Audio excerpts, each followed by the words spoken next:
King, we're delighted to have you here. I'm pleased to be here, Tim. Dr. King, could you tell us a little of your education and your business background? Tim, I'm a professor of marketing at the University of Illinois at Chicago.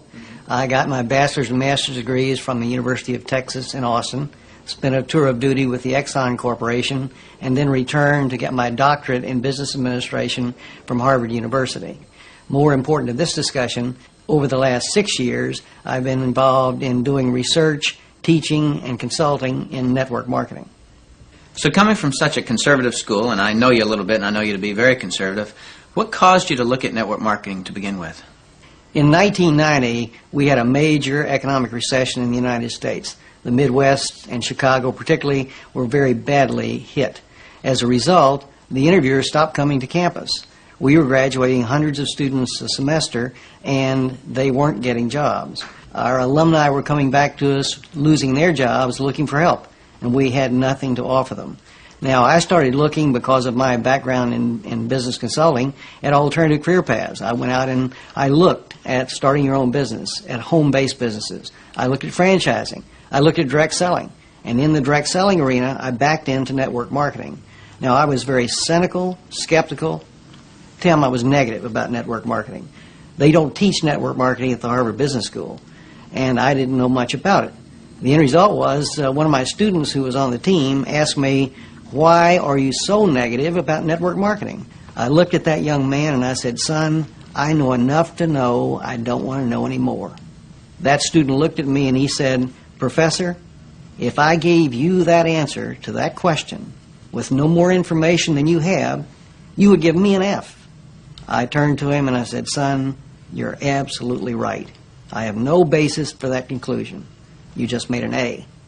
As a result, we went to the library, we went to meetings, and for the next 6 months, we did due diligence on the network marketing industry. I visited the top companies. I talked to network marketing leaders. I became an evangelist. In 1990-91, we started teaching network marketing in the marketing curriculum at the university. Wow. Was there any resistance from the dean of the school or the alumni? As it turned out, our dean at the time was a very entrepreneurial operator. He was looking for outreach programs that we could initiate. I had done my due diligence. We were getting good reviews in terms of student responses. So the dean said, "Maintain your professional profile and let's move forward with network marketing." What is your view of the industry of network marketing now, and where do you see it going in the future? Tim, the industry is coming of age. Today we have computer and management information systems. So we have gone through a dramatic technological wave in the 1980s, the early 90s. I argue now we're moving into the wave of professionalism, and I emphasize professionalism at several levels. Number one, we are seeing more and more professionals, physicians, dentists, attorneys, CEOs, college professors, going into network marketing. Secondly, we're seeing a completely different attitude on the part of the press. The Wall Street Journal, Forbes, the Chicago Tribune, regional dailies around the United States are giving network marketing very positive press. On the other hand, the universities are accepting network marketing as a legitimate channel of distribution. The University of Illinois Chicago has offered the first certificate seminar in network marketing in the history of the industry. The University of Houston is going to be sponsoring network marketing as part of their outreach entrepreneurial programs. We are seeing more and more community colleges setting up network marketing courses on their campuses. So I see this industry growing dramatically over the next 10 years. It's currently a $20 billion industry in the United States. We have 7 to 10 million distributors in operation. The industry is growing at about 10 to 12% a year, in contrast to 3 or 4% for traditional retail sales. So on my view, the industry is absolutely coming of age. Suppose you run across the super skeptic. What advice do you have for them?